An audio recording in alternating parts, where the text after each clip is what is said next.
I'm Val Galena. I'm like the director of our region, our regional group. And we also have Pam Green and Kara Chisholm. And Kara and Pam and I are state coordinators for Schools of Character. And so we won't need to do anything about that right now because we may have another webinar to talk about that. But our team works very hard to help you with those connections. So let's get started. Yeah. I'd like to introduce to you our first guest is Lori Soifer. And Lori is the director of Schools of Character through character.org. And Lori, if you don't mind just taking it away. Thank you, Val. I was trying to think of when we first met, and I know it was because of a huge service learning project that you and your husband were involved with the school that my children attended. So I don't know how many years I've known you, but I'm grateful for the friendship and everything I've learned with you and from you over the past few years. And Pam, I was able to meet you last year in person for the first time, but just so so boosted by your enthusiasm and your optimism and what you do. And Kara as well. Last year, I think, was the first year we worked together, and it really was wonderful. So on behalf of character.org, I'd like to thank Kara Chisholm, Pam Green, Val Galena, Samford University, and the Hope Institute for today's first ever Southeast Region Character Consortium Summit. I would also like to thank the National Schools of Character who are participating today, and to all of you, everyone who's attending, who've come to learn about the Schools of Character process and to make connections around something that we are all very, very interested in and committed to, which is character. The Schools of Character process, which you will hear more about and learn more about today, is at its heart about relationships, an ethic of care, shared leadership, and collaboration. Kara, Pam, and Val, each of you live these qualities day in and day out as character.org state coordinators, evaluators, and character advocates. And you each have seen firsthand the impact in ways big and small that this process touches and in fact changes the lives of students, staff, and entire school communities. From the bottom of my heart, thank you for working together to do this. And it is now my honor to introduce Dr. Arthur Schwartz, the president of character.org. Thank you, Lori. Thank you so much. I want to just begin by thanking everyone from Alabama and Florida and Georgia who is joining us today.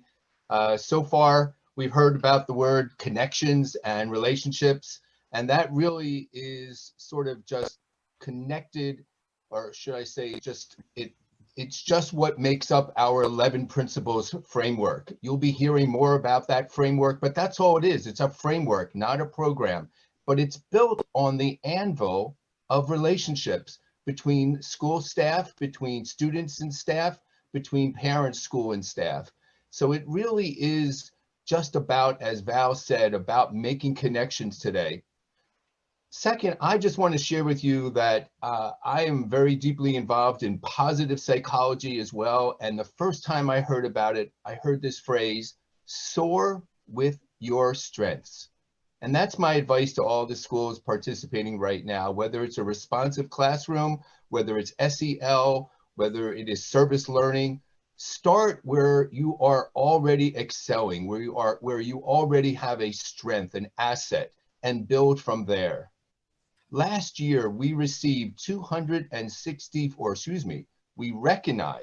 264 promising practices from schools throughout the nation. And we would love to review and learn about your promising practice, a strength, an asset, a program that is already working for you at your school. When I first got involved in character.org, it was because of the core values that are at the core of what any school should be about: honesty, caring, and compassion.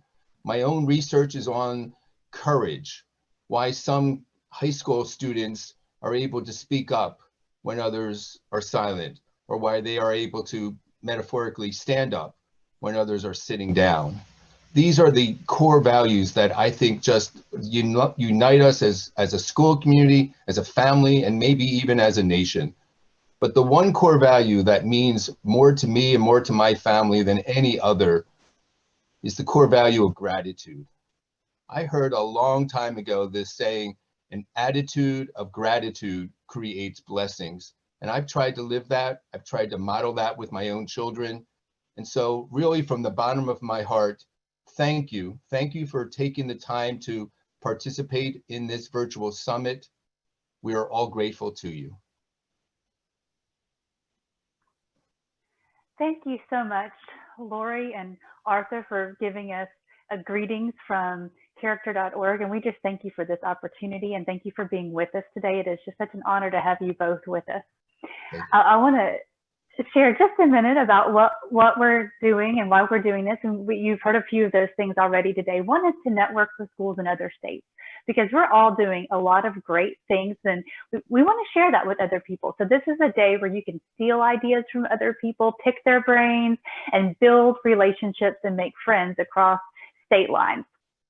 The other thing is to inspire you. We have several principals and others that are going to speak with you today that should be very inspiring. And that's what we want today to be. We want today to be a day where you can meet new people, build some relationships, get ideas, and also be inspired in the character world. So I want to introduce to you our Dean of the School of Education, which if we can, yes, I'm not sure if Dean McEwen is able to be on here with us today. She is planning on being here, but I wanted to share with you, she is so committed. The Dean of Stanford University School of Education is Dean Anna McEwen. She's committed to characters. You can see on this slide, these are her top 5 priorities, and you can see priority number 1 at Stanford University School of Education is character education. She not only wants that to be part of what is being done in the School of Education, but wants us to reflect that, so that we want our students, when they finish their programs, whether it be undergrad or graduate programs, to understand how to help schools develop a culture of character, but also how to develop character within themselves. And so if Dr. McEwen is able to, she on the call, I'm not sure she was able to get on just yet. Okay, she may not have been. But I am going to have Dr. Jody Newton, if you wouldn't mind just giving us a welcome on behalf of Stanford University School of Education.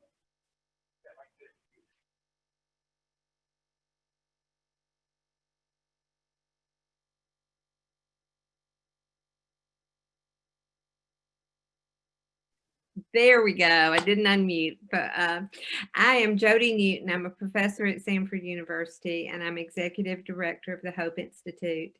And we are thrilled to have you with us today. We're thrilled that we are all here together. We hope very much we can host this meeting face-to-face at Stanford University in the future. Hope Institute is housed there, as many of you might know, and we have a very close partnership. And character.org has been very instrumental in helping us make a difference with schools in Alabama, and we welcome you. We thank you for being a part of this. I saw that Liz Huntley, our president of Hope Institute, is with us, and so just want to welcome her as well. Thank you, Kara. Thank you, Dr. Newton.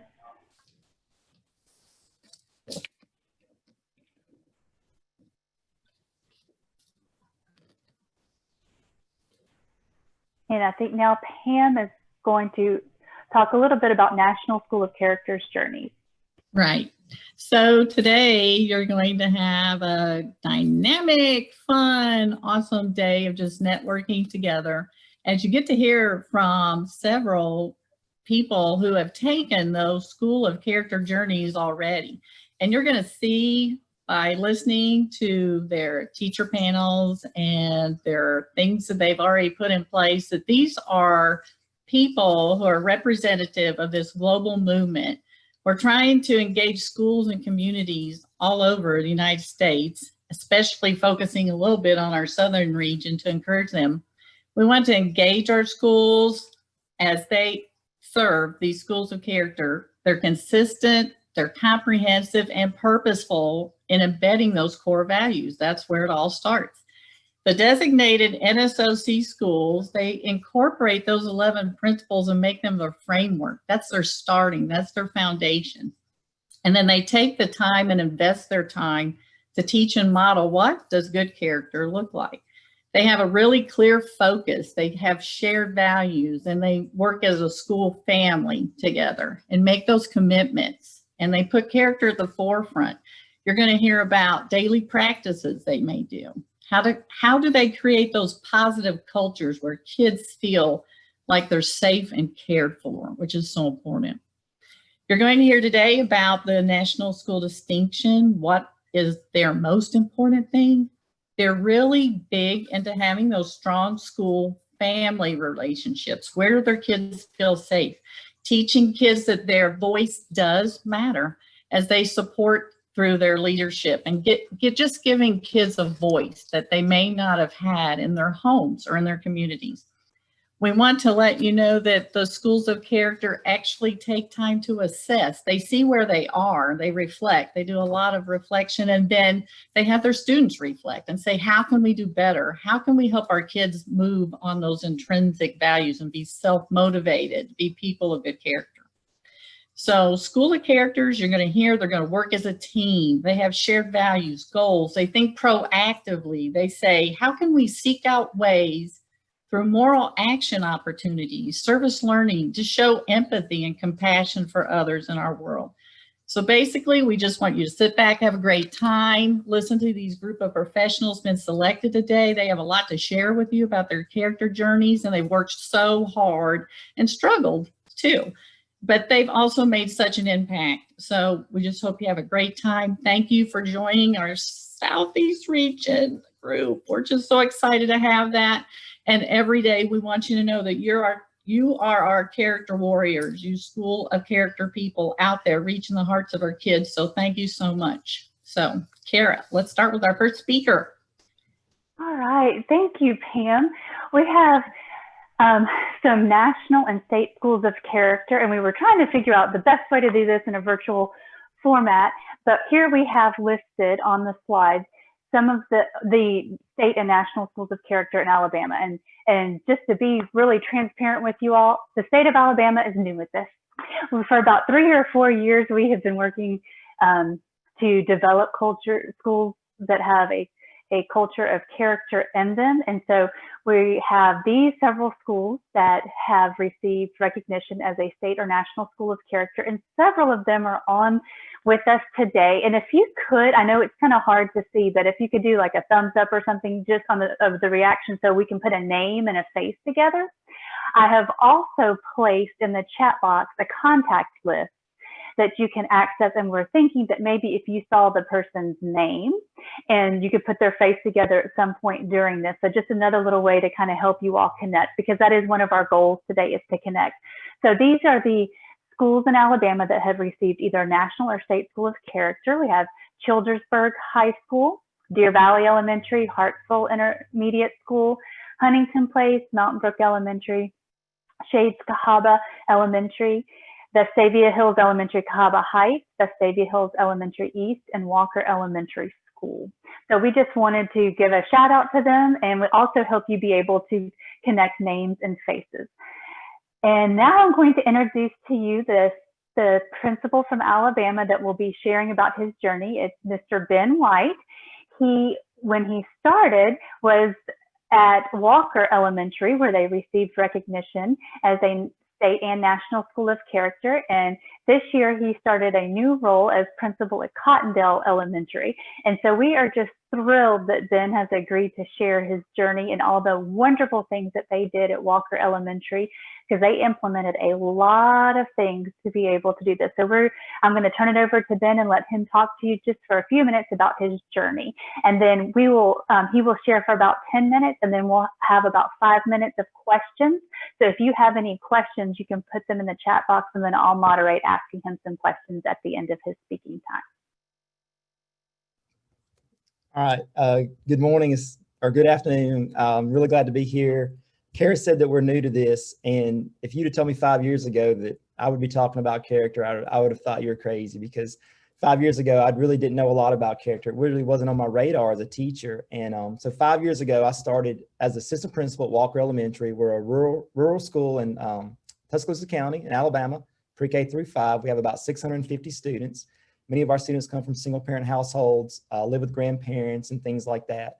So one of the things that I'll talk about our journey, some of the reasons why we started, some things that we've done along the way, and then where we're at now. So we started really because we knew that the traditional family that, taught the values and things like that, we weren't seeing that in our school system. So we had a lot of single parent households, a lot of kids live with grandparents. We had a lot of transient students. We had a lot of negative behaviors, low parent involvement, and then our community support wasn't that great. So we knew we needed to do something. We didn't really know what we wanted to do. So some of our staff had gone to Ron Clark and seen the house system. They thought it was really neat. We tried it for one grade level for half a year, and they kind of let it die down. So we really didn't have a plan or a goal in place. That's where Sanford University in Birmingham and the Hope Institute, that's where they kind of stepped in. So the Hope Institute was created to educate and lead teachers along their character education journey. So myself and 3 other teachers, we attended the Hope Institute day-long sessions for 5 times that first year. I was immediately hooked. It was something that I'd never heard of, and I did not realize the importance. And it was so much more than just teaching character. It was really transforming these kids, and it was a way of life. It was lifelong skills, and I just knew from the beginning that this is something we have to do. So at the Hope Institute, there's 24 schools are in our cohort. We went, we met, we got to hear from like Thomas Lacona, Marvin Berkowitz, James Arthur from the Jubilee Center, from Amy Johnson, Clifton Talbert, and we were able to listen to them and learn. We were able to engage. We talked to other schools, and it was just a really good, just a lot of information at one time. So as a team, we took that back to the school and we started implementing things. Over a 3-year period, we sent 3 to 4 different teacher teams to the Hope Institute, and then we would come back and implement in our school systems or in our schools. So that's kind of how we got started. So some of our biggest takeaways, we learned that every journey is different. I think that was the neatest thing about the characters is I think that Arthur said it's not a program, but there's like a roadmap. So with the Hope Institute, they guided us along the journey, but we tailored it to our beliefs, our school system, to our students and our kids. And it was really neat to see how a system in an elementary school in our own school system might look different than our school, but we both had the same goal of, creating character. Another big takeaway was you're already teaching character. Every staff member that walks into our school, they're teaching character. They're making an impression on these students. And that was a big aha moment, because the character that they're teaching is not always the character that we want them to teach. It might not be good character. It's teaching character though. So if we're teaching it anyway, we might as well take hold of that narrative and instill the values that we truly believe in. And we want to control the character we're teaching our students. So that was one of the big aha moments. Thomas Lacona talked about performance and moral character. And he said most schools teach self-discipline and perseverance, loyalty and determination. And I thought that's great. I've done that as a teacher. And then he mentioned that, even ISIS, they have those characteristics. And that was another like, oh, wow. If we don't teach the moral characters like, compassion and care and cooperation and teamwork, then Roosevelt said, if you educate a man in mind and not in morals, you're educating a menace to society. And that really hit home. We've got to be aware of the character that we're instilling into our kids and how we're doing that, because we don't want to create a menace to society. We really wanted to create character in our kids that would improve our school and our community and all the way to our state and our nation. So that was one of our big focuses and aha moments. Another big takeaway is you have to start. We didn't do a lot of things. I don't want to say we didn't do them right, but we changed a lot of things from that year 1 to year 2 to year 3. But it was a journey. We knew we wanted to teach character. We, at first, we probably weren't as, we're going to teach character. We had a character team and we said, well, we'll make lesson plans, and we didn't want to add something to the other teachers, plates, but we came to realize if it's one of the most important things, we're not adding anything to their plate. This is what we do because this is what's right for kids. So that was one of our mental shifts as a team. You have to reflect on, what is your purpose? We started looking at what we were doing, and we asked ourselves, is this adding value to our students? Are we teaching them character? For instance, when we first started, we had a point system to kind of encourage good behaviors. If we saw a kid doing a good behavior, then we would give them a point. Well, after a year of doing that, we realized that some of the kids were doing things because they wanted a point and not because it was the right thing to do. So little things like that, you're constantly reflecting along the journey. So that year 1, we had a plan and we constantly reflected. We asked students and teachers and stakeholders, about that plan. So that leads me to the next thing, is involve your stakeholders.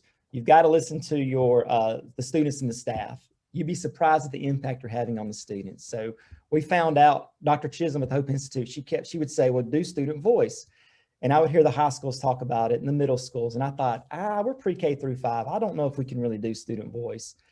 And it was one of those things where you never know till you try. So we have team meetings on Wednesdays. So on Wednesdays, we would just have a couple of students from each grade level come to the cafeteria, and I would ask them questions. What do you like about our character program? What would you do differently? How do you see it affecting the kids? And it was amazing the feedback we got. I mean, the kindergartners were the ones that we couldn't get to stop talking, honestly. Like, they just wanted to share and share and share. But it was really good because as a teacher, we have the teacher view. Staff members have a different view. And then to see the students really talk about it, what they noticed, how they saw changes and things like that, it was really, really good. And it was amazing feedback. In fact, some of the things that we changed our touchstone. We incorporated team lunches. We incorporated a mentoring program, all because of our student feedback. And it's things that we wouldn't have done because we didn't ask our kids. So that was a big thing. Include your stakeholders. We also got parent feedback. We used our Facebook page to tell our story. So we have a hashtag. So we are RAMS. We are respectful, accountable, motivated, and self-controlled. We hashtagged everything. We put "We are RAMS" on every post on Facebook. We talked about our teams. We talked about our character trait. We encouraged our parents to, if you saw a kid doing a character trait outside of school, to post it on Facebook and let us know. We wanted to really bring awareness to the fact that we were really focusing on character at Walker Elementary. We put "We are RAMS" on t-shirts, team shirts, water bottles, backpacks, everything we could get our hands on, magnets, because we wanted to get it out there. This is what we're doing. This is what we believe. And we want y'all to join in this partnership. We also, so our parent involvement went up, but also our community involvement. We partnered with the local food pantry. So we really wanted to focus on service too. A local food pantry, which many of our kids actually used, their families used. We were able to partner with them and talk about the importance of that and really bring that into the classroom. We partnered with the local Humane Society. They would come in and read with our kids with one of their dogs, their Labrador retrievers. And then parents and students would actually go and volunteer at the Humane Society. And then also with the local dentistry, they came and would do duty-free lunches and support our students. And then, of course, they helped us out and we helped them out. So some of our community partnerships, we started cultivating those relationships outside of school. Another big takeaway, we started our character education that I didn't anticipate was the culture shift. We'd always said we had good culture. If you talked about Walker, yeah, we have a good staff, we collaborate, we're very friendly. But when we started our character education program, it was a new level of culture because we started, it completely changed our culture.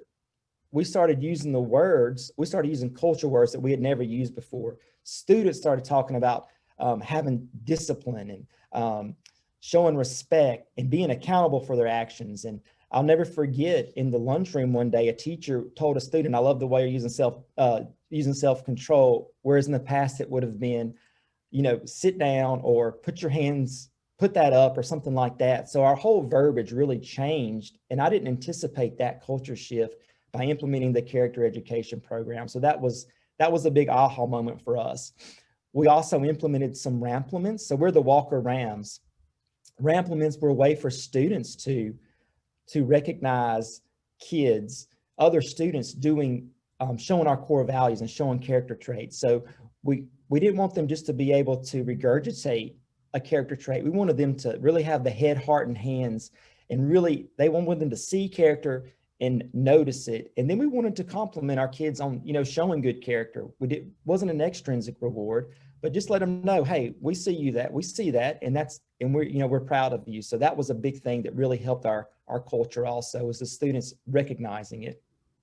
Another thing we used was we incorporated our character into our discipline. So when students would come to the office, they had a discipline log, and it would have our core values on there, and they would say, which core value was I having trouble showing today? How could I change it? What would I do differently? And it was amazing, because when I had to talk to kids, I had this piece of paper, and really the conversation that you were like, what did you do? Why did you do that? I already had that on a piece of paper. They'd already identified that. So it went from more of a negative interaction, like of a reprimand, to it became a positive, what are we going to do to change our behavior based on our core values? And that was a really, really positive thing with our discipline, where everything we did went back to, well, we do this because we're Rams, we're respectful, and they were able to identify how they could improve themselves. I'll never forget a parent telling me that her kindergartner told his teenage sister that he was not being respectful to his mom. So I knew they were doing it at home too. Like it was carrying over from the classroom into the home. Some of the things that we used in our school that were really beneficial, most of these we got from the Hope Institute. Classroom compacts, and I have some pictures I'm going to give to Kara, but classroom compacts where the teachers say, with the students, they would create, instead of rules, they had the compacts. The students will, the teachers will. And it was like, to learn in the classroom, the students will, the teachers will. To show good behavior, the teacher will, the student will. And it was really neat, because the teacher could, and they signed them, the kids did. And that during the day, the teachers would refer back to that. Okay, to learn, we need to do this. Are we doing that? The students would call the teachers out. We said, to learn, you would give us a brain break, and we haven't had a brain break. So it was really good, because they used these classroom compacts, whereas the rules used to just be almost restrictions. But now we have a class compact of what we're going to do to work together to be our best selves. So those were some really good things. We used the Daily 4, the Hal Urban's Daily 4. We did a lot of intrinsic motivation. We did a lot of self-reflection for the students. So some teachers would daily have their kids, how did I do on this core value? And they would rate themselves, and then they kept it in their book. And then the next day they would pull it out. They would look at yesterday, and then they would make a goal for that day. So things like that, the character education helped us keep our core values in front of everybody. Some of the evidence we had, discipline referrals. The year before I got there, we had over 600 discipline referrals, which, as you know, if you've done discipline, those can take 30 minutes to all day sometimes. So 600 the year before we started our character program. We started the program, we had about 350 the second year, which was a good decrease. But after 3 years, we had less than 100 discipline referrals. It was absolutely amazing. So not only were the kids in the class more learning and there were less disruptions, but as an administrator, I was able to get in the classrooms more. So that was one of those benefits that we weren't aiming for, but that we did see. So another benefit was parent involvement skyrocketed. I'm not going to say parents were discouraged from coming to our school, but probably weren't encouraged as much, and we didn't give them opportunities. So it went from having parents there sometimes to so I left Walker last year. We had parents that were part of our team meetings on Wednesdays. They actually led our team meetings because they wanted to be there. Some other evidence was if a kid was going to check out on Wednesdays, it was not good. They did not want to check out on Wednesday afternoons, because that's when we had our team meetings. And the parents would say when they checked them out, man, I've got this on day we could get a dentist appointment, things like that, because they knew. So that was just another affirmation of what we were doing in the school. The kids were internalizing that. So I would say that character education is part of Walker now. And we couldn't have done it without the Hope Institute. They helped us lay a foundation by teaching us how to identify our core values and then create a program around that. A couple of takeaways or important things that I feel like are the most important in our journey is that we educated the entire staff. So we had teacher teams going to the Hope Institute, and you can't argue with the benefits of character education. I mean, you just can't do it. But the whole staff wasn't getting to hear this rich information that we were getting to hear. So we had Dr. Chisholm come, and we took a PD day because, you know, if it's important to you, then you're gonna show your staff by using your time toward that. And we had Dr. Chisholm come, and she led our staff in a PD day, and she modeled strategies to use in the classroom. And we worked collaboratively. And I kid you not, when we left that day, the teachers that I thought might be the most resistant, the first days of school, they were the ones talking about character, and I was blown away. I could not believe that. But like I said, you can't argue with it. So we did that 3 times she came to our school, just kind of to give us, you know, some reinforcement, some encouragement, and then just to celebrate with us. And that was one of the most important things we did. We also monitored our progress using the core principles, the 11 principles from character.org. That was another thing that was the most important thing we did. So that, if you don't know where to start, those 11 principles, we let our parents, we showed it to our parents, our teachers, our students, and then we took all that information because we viewed some things differently than our students did. So we took that and we started picking things we wanted to improve on. And it was funny because after 2 years, we went to the Hope Institute that second year, the third year, and we redid it again, and they handed us the rating from the previous year, and we'd actually scored ourselves lower after we'd been in the program. But it wasn't that we were doing things any worse, but our character knowledge had grown so much that we had such high expectations for our staff and our school and our students, and we knew then that, you know, we were on the right path, and that we had high expectations for character. So it was a really great tool if you're not using the 11 principles, and that's a phenomenal tool to get started anywhere in the journey. Some of the artifacts, we established a character team. I think a character team is essential. We had a representative from each grade level that was on the team. It was myself, it was the counselor, and they're the ones that were able, almost like a guiding coalition, to bring it back to the teachers, to give us feedback, and to make some decisions on the journey that we were on. We also identified our core values. That's the first thing you're going to do, because once we identified our core values, everything else revolves around your core values. So ours were respect, accountable, motivation, and self-controlled. And we tweaked them. We used synonyms to find it so it would spell RAMS, but those were our core values. So we also branded ourselves. I think branding yourselves is the way to get it out to the public. You know, we are RAMS. We put it on everything. Our parents knew, our community knew, and our stakeholders, everybody knew what we were doing. One of the things too is you can't be scared to change. I talked about that earlier, but we had just created a new touchstone.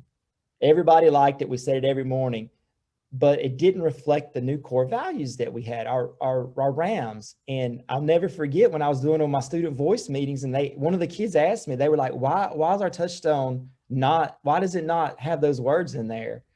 And it was one of those things where it's like, we knew that, but we had just created a touchstone. So we were holding on to that touchstone. You know, it was a good touchstone, but it didn't make sense. It didn't align with our core values. So once you've got a kid pointing it out, it was one of those things where it's like, you know what? If they know, if it makes sense to them and it's that obvious, then yeah, we need to change that. So we changed our touchstone to align with our core values. And that was another one of those things where you can't hold on to things for, I don't want to say pride, but just because you've done something, it's okay. It's a journey, it's a process, and you're going to tweak it and get better. Another thing we did, created school-wide expectations based on our core values. That was the best thing we did with our core values and expectations, because then our language, our parents, our teachers, our substitutes were saying, I love this. Our teachers created expectations based on the core values for every area, for the bathroom, the hallway, the lunchroom, the dismissal. We used those words. So it wasn't where one teacher had this set of expectations and another had this one. We all had the same expectations, and they aligned with our core values. So there was a reason that we had these expectations. That's one thing that helped change our language in the school. And then consistency. Every Wednesday was team day. Kids wore their team t-shirts. We moved to a curriculum. We actually purchased a curriculum so that we were all on the same page. We were all using the same trait. We all were doing the head, the heart, the hands, internalizing it. So that was another thing that was really important for our school, because we wanted to have the same, like I said, the same verbiage and be working toward the same thing. And then relationships. We found that with all of our student voice meetings, everything that the kids liked and the things they wanted to do involved relationships with teachers and relationships with other students. They wanted mentoring, they wanted the team lunches, they wanted the team meetings. They thrived on those new relationships they were building, and it really gave us a chance to, for those kids that may not be your most well-behaved, you know, giving them those extra 2 or 3 different relationships really improve their behavior. And we were able to use those to improve behavior. So I would say that that's kind of where we're at. Character is essential. I can't imagine doing school without it now. It's part of what we do. It's part of who we are. And I really think that the kids, they're going to remember some of the math we teach them and some of the reading and some of the social studies, some of the science, but they're going to use these character traits like teamwork and cooperation and honesty. They use those every day. And these are just, if we're trying to make the students the best prepared to be future leaders, then you can't not teach character. Thank you, Ben. Thank you so much. I love your passion and sharing your passion and all of your processes and ideas. Thank you so much. There were some of the things that were mentioned was that character and discipline is an issue, you know, that all the schools are dealing with.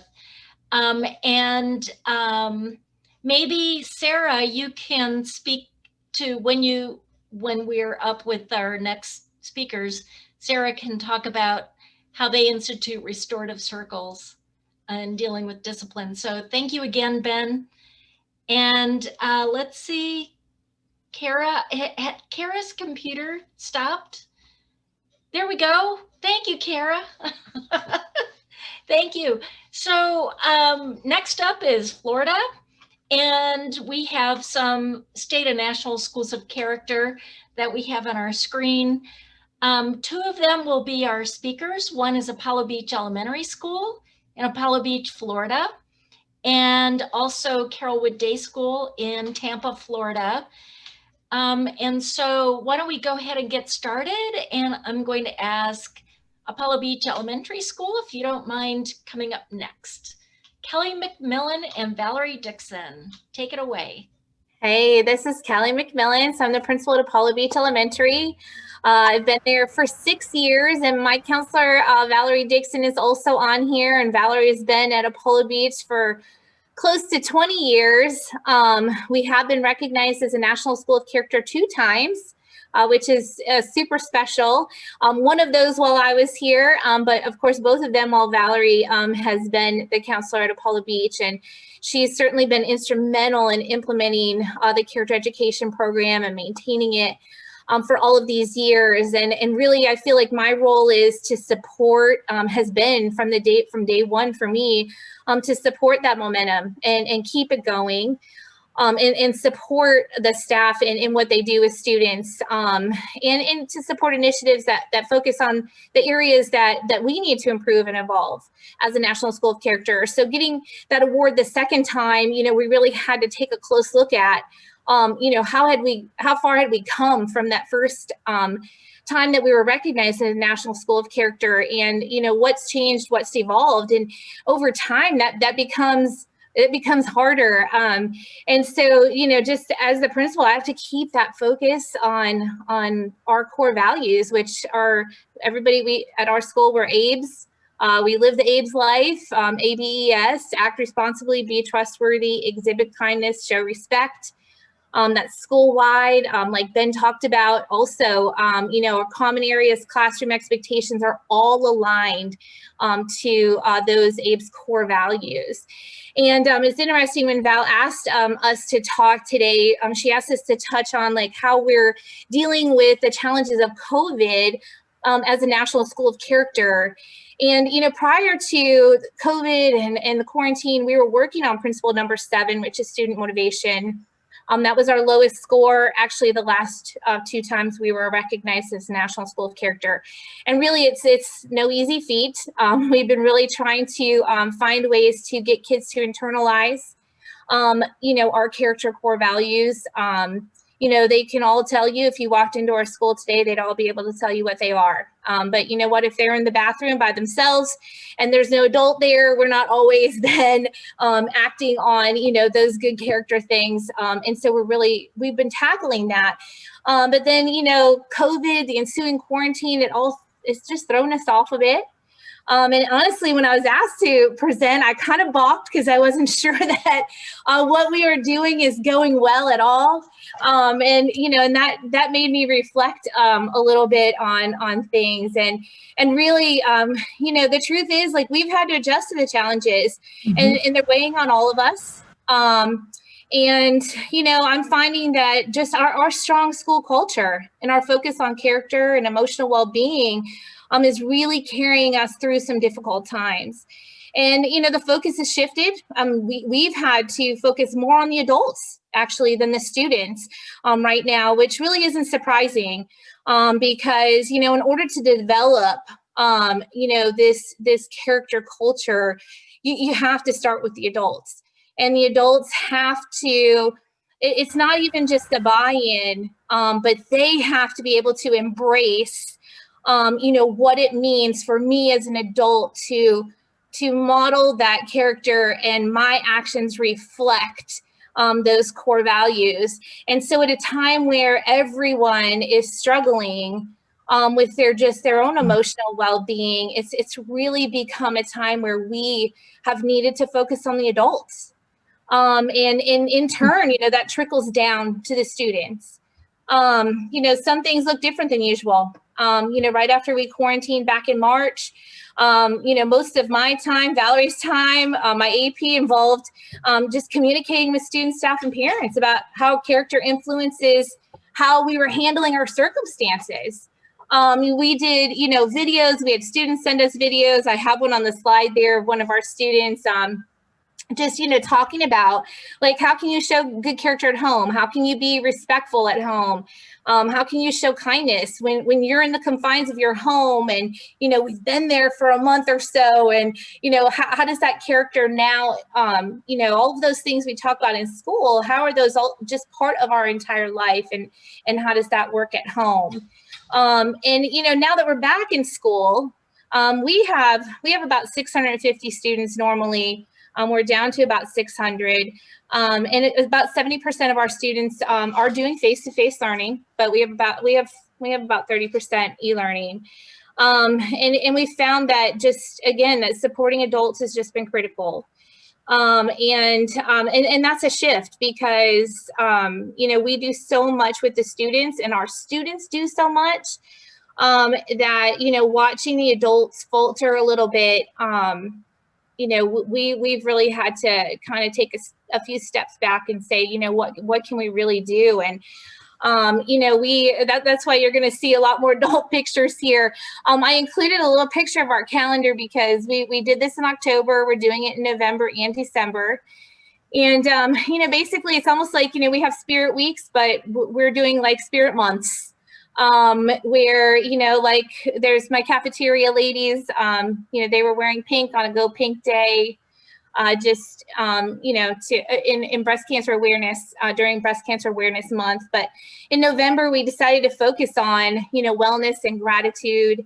Like yesterday was National Wellness Day. Everybody got to wear some fitness clothes and be comfortable, and our classes were outside, walking the track, and just connecting, because we feel like this time is a time where people are just feeling that disconnection. And, you know, it tries our character under these difficult circumstances. And so, you know, giving people that chance to connect, and kids, adults, really helps us reinforce all of those character core values that we're working on. You know, this month we're doing stuff like, you know, spreading love by writing a note of encouragement to someone, hanging it on their door, giving it to them. The teachers include the students in these things too, and they have a lot of fun with it. You know, choosing kind, wearing a motivational shirt. So you see two of my teachers there doing that, and the kids will do that too. And you know, sometimes we do, I know Ben hit on just incentives, and we try not to incentivize character at all anymore. We've stepped back from a couple of things that initially were done to get that off the ground. And, you know, I will say that we just had a Chick-fil-A open in our area. So we did incentivize a couple things for our teachers, because we were given 5 Chick-fil-A cards that were for a year's worth of Chick-fil-A meals. So they were able to do some things to earn those, which was a lot of fun. And their kids got involved. So honestly, there was a character focus just with kindness, really, because the kids really wanted their teachers to win. But you know, these are just hard times for everyone. I'm drowning too, just as much as teachers are. And, you know, I really feel like our strong culture, our character focus, is really carrying us through this. And I'm sure Valerie could probably add some things to that. I'm going to put her on the spot. Oh gosh, I think you said it so well, Kelly. For us to make that shift, because, you know, as an educator, our mindset is always everything for the kids, activities for the kids, assemblies for the kids. Teacher, we'd like to announce our winners. There's our winners. Oh, the winners. First Here we of all, are, incentivizing character. Anyway, I know she had to mute, but you know, we're usually really proud of all of the ways our students step up, and it's just been an interesting time to really have to focus back on the adults and really focus on that character and that social emotional connection to everything that we're going through. Thank you so much, Kelly and Valerie. Thank you so much. Let's hear from Sarah and Krista. Hi, I'm Sarah Rubenstein, and I am the interim head of school at Carolyn Day School.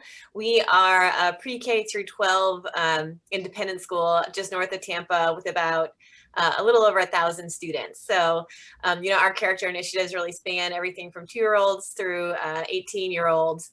And we are led in that by our amazing director of wellness, Krista Diamond. And so I'm going to let you introduce yourself and go into a lot of the things that you've done. You've done such amazing things. Well, I just want to say thank you to Valerie and to Ben, because I'm listening to your stories and your ideas, and it's really inspiring, because, and I think my takeaway with all of this is that we're all on these similar journeys, right? I'm seeing some patterns that every year it changes. We have to iterate. It doesn't look the same year to year, but every year I feel like it gets better and we get closer. And it's almost like I could map out this path, right? Where we start off with some very structured program type things. We're going to bring in Michelle Borba. We're going to get some data. We're going to do this for 3 years in a row. We're going to, you know, do focus groups, you know, about what does trust mean and how do we connect? And we do our relationship mapping, where we ask the faculty, who are you connected to? Who are you concerned about? Then we make the list, and we do all of these extra efforts to make sure that the kids that are slipping through the cracks have somebody to connect with. And then as we get closer and closer to what really feels authentic, right? It's almost like you have to go down this path, and then it's really pretty cool, because this is obviously, with everybody, this is one of the hardest times. But what has grounded us, and I think I'm hearing this also, you know, from Kelly and also from Ben, that we are grounded in our mission, right? We are grounded in this foundation that we have built already, and the same with what other people are saying. These are the initiatives. I can let Sarah speak to some of our SLAP initiatives. We have a group, they name themselves SLAP, Student Leader Action Planning Team, but they drive it. They drive everything. We provide them the scaffolding, you know, because again, we are all just grounded in that mission, and these kids live it and they believe it. And it's more like we are their cheerleaders. And this, what you see in the middle there this is specific to that student leadership group. Yeah. And what makes it, I'll let Sarah jump in, right? But this grounds us, and this allows us to push the edges of things that can sometimes feel uncomfortable, because we want it to get to that authentic place where we are leaning into difficult conversations, where that we're doing as much as possible. We have a restorative process when discipline's involved. Anyways, I'm gonna let Sarah jump in. Well, I'm going to say, when we're responding to the difficulties of our time, caring for our community, our faculty community, and our student and parent community, definitely with COVID, new challenges to that. And I think we leaned into that through creating a new layer of, we have 20% of our students learning remotely, 80% on campus. We've created new layers of advisors for we call them learning coaches, but that reach out all the time to the remote students because you can feel them kind of drifting away. So that's another way to keep them engaged in the mission of the school. But another challenging part of this year, and I think this is where our mind went when we were talking about challenges of our times, is, a fraught political culture, a lot of tough questions being asked about equity and inclusion and diversity. And we really leaned into this group that Krista and I have been working together with for about 3 years. And they used to be our diversity task force. So they came out of a grant that we had applied for 3 years ago with the E. Ford Foundation. And we really dove into a year-long study with Community Tampa Bay, partnered with a community organization to study equity and inclusion on our campus. And then after that year was done, the Student Diversity Task Force said, we really enjoyed that. We learned a ton.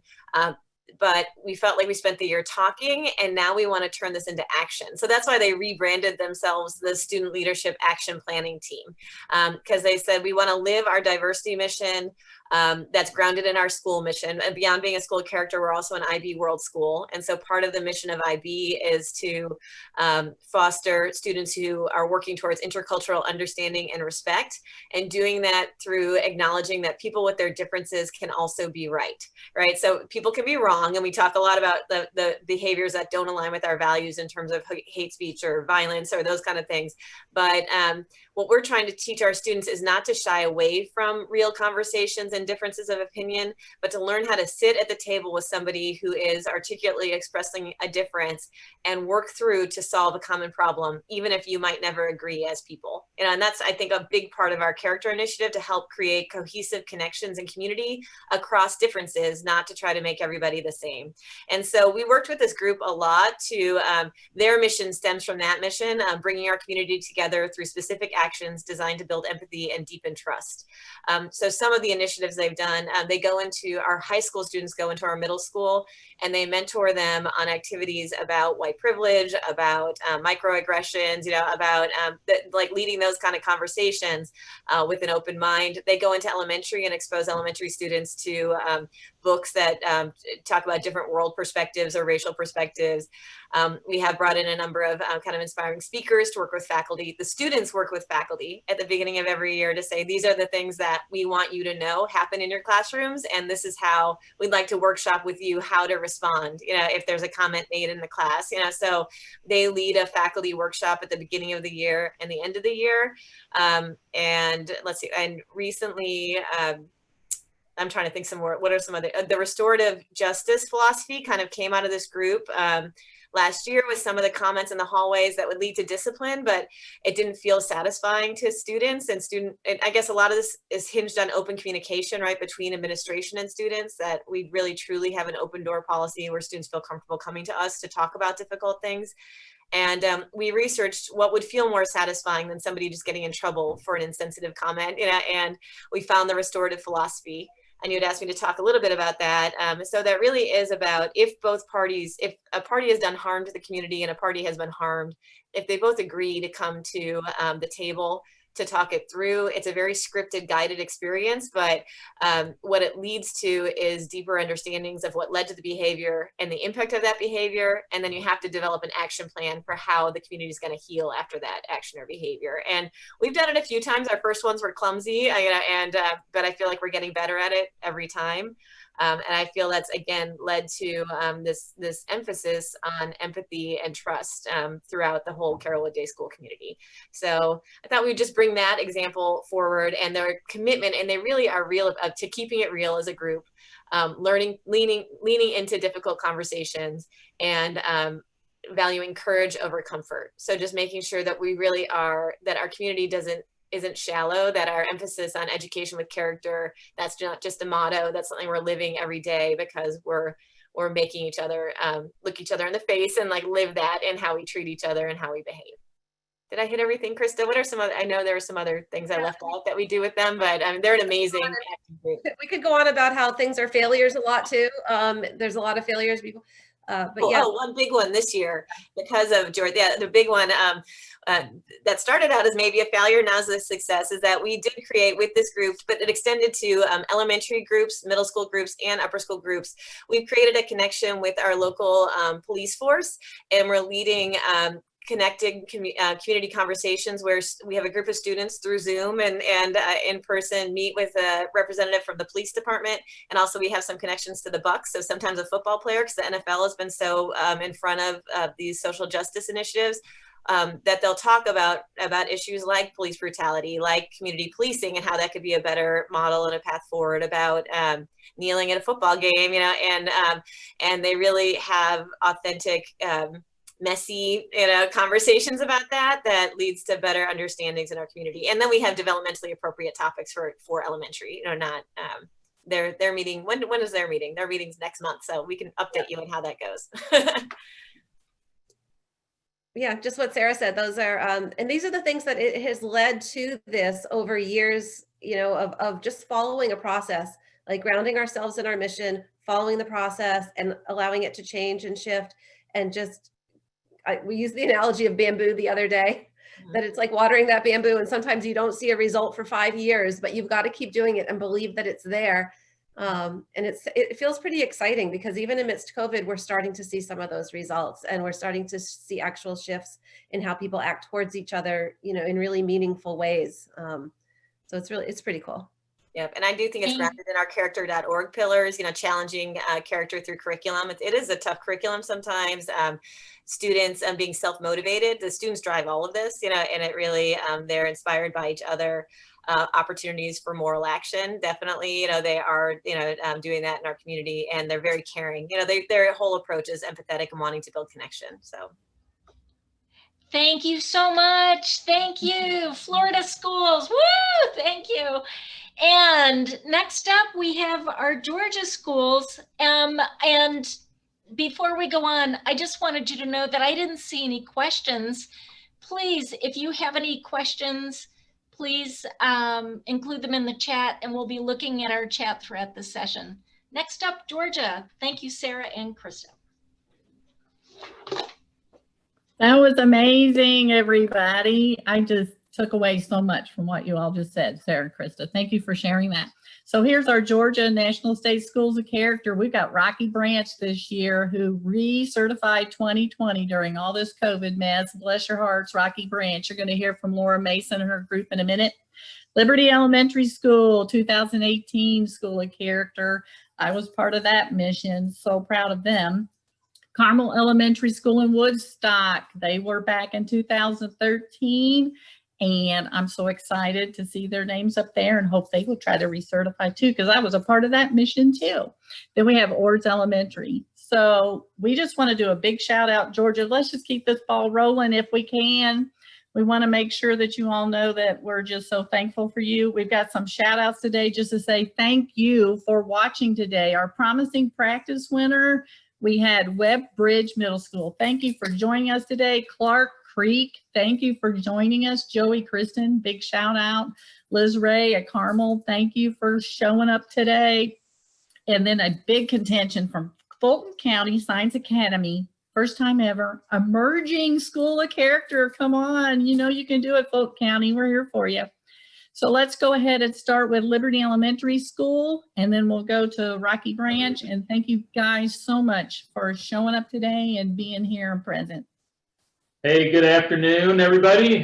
This is Doug Knott. I'm the principal at Liberty Elementary School. I'm joined here today with Stacy Campbell and Tiffany Wilson, who are two of our excellent educators and part of our character crew over at Liberty Elementary. Dr. Pam Green used to sit on my right hand, and we did lots and lots together and had some really major accomplishments as a school of character. We're going to talk a little bit about our journey. Before I jump too deep into our journey today, I just want to point out a couple of things that from listening this afternoon.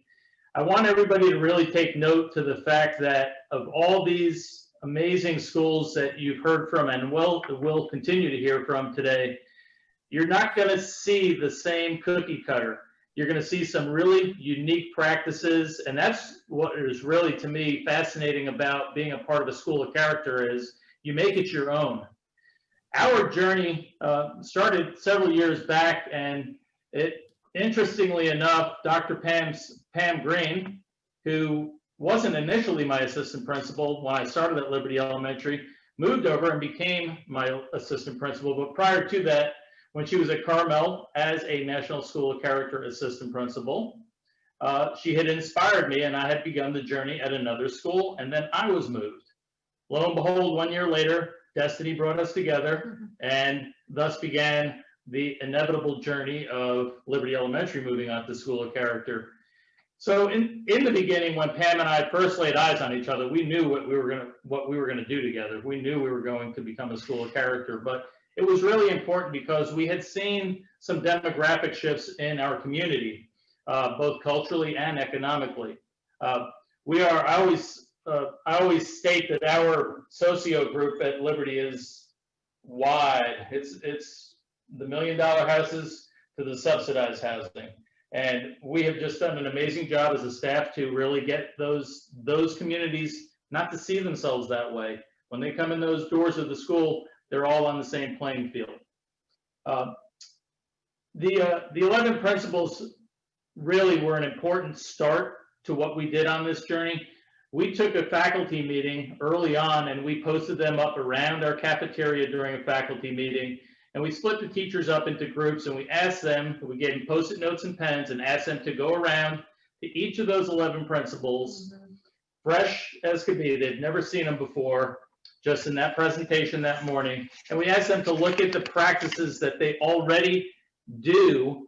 What were they already doing in their normal everyday teaching life that fit within practices? And as they rotated around, we came up with lots of great ideas. And our purpose there was to show them that as we took this journey into the School of Character world, that much of what they were doing was going to already be built. It was just a matter of putting it together and putting purpose behind it and getting them to understand how things flowed within the 11 principles. The successes that we had were not without their sense of difficulty at times. Our first go at it, when we did our first application for School of Character, we were oh so excited when it came back that we were a National School of Character. In Georgia, we don't have a Department of Education character ed piece, so we were reviewed by a national panel from character.org. We got our state School of Character. We were very excited and ready for our visit. And our visit, you'll meet the lead of our visit right after this chat from Laura Mason. Laura, who's with Rocky Branch, led the team that actually came in and evaluated our school. And as fate may be, we did not make National School of Character after our first visit. And I can still remember the faculty meeting after the announcements were received, standing in front of the staff and saying, this is the best thing that could happen to us this year, because we need to know that we are in this journey for the long haul. And it's not about the destination. It's not about that beautiful character.org banner that hangs on the wall in our hallway. It's about being a School of Character, and it's about being focused on the purpose of those 11 principles and how they impact who we are and what we do for our students. Moving on from there, we knew that we needed to form some bonds with our students in our school. Not just the relationship piece that we see so well done nationally now, but across social classes. We knew that we had cultures, a vast array of cultures sitting in our classrooms, and students that didn't necessarily understand where their neighbors were coming from. So this gave us a great opportunity to build on that component. We'll talk a little bit further into that in just a little bit when I turn it over to the ladies. But let me tell you that one of the really key pieces with the kids was to sit them down and actually get them involved in designing our core values. We actually have our core value magnet, which was developed years after, and we think that this is probably, I don't know if that's right side up or flipped backwards or not for you guys on your side. It looks funny on our side. The core values were developed together. This was not a a small group of adults sitting down in a faculty meeting designing core values. This was done purposely in the classrooms with teacher-led conversations so the kids could have voice in it. As a matter of fact, last year, one of our 5th grade classes came to us when they were talking about respect in others, which is one of our core values, and asked why we don't have self in there, because we do know we need to respect ourselves. And sure enough, we have updated our core values to reflect a very, very, very well thought out addition from students to know that respecting self and others is of critical importance. The magnets, ironically, were a afterthought. We rolled those out last year. They turned into a promising practice. The timing could not have been better with what happened with our pandemic. We actually rolled the magnets out in February, and in March, we were scheduled to roll out our morning meeting schedule. We'll talk more about that later, but it was all focused in on using the core values at home to further the use of core values in our community, around, not just around the classroom, not just around the home, but actually out in the community. We shut down March 13th in Georgia, in Cherokee County we did. We are very blessed to have had those magnets at home because they led into quite a bit of connection with our kids and our families as we had to move into our virtual worlds. The parents really did an outstanding job with those core values at home, with helping to spur the kids on. We sent a lot of very, very specific information home to the parents as we were rolling the magnets out prior to closing down. They are focused in, like I said, on everything that the kids have developed. One of the really interesting things about the core values during that time is we actually incorporated them into what I called character chats. And during the closure, every day I would sit down and I would record a video revolving around some factor of character education or core values. And they were short 2 to 3 minute videos. It was more of a check-in opportunity for me with our kids and to continue to remind them to go out in the community and support their local restaurants, their neighbors, their friends, with some of these positive things that we really knew needed to happen with what was going on socially, emotionally during the closures. So those character chats would go out through our learning management system. We use Canvas, which a lot of schools use across the nation. A lot of colleges use it as well. And I would post those every night to be something that they'd wake up to. They would come up at 8 o'clock in the morning approximately.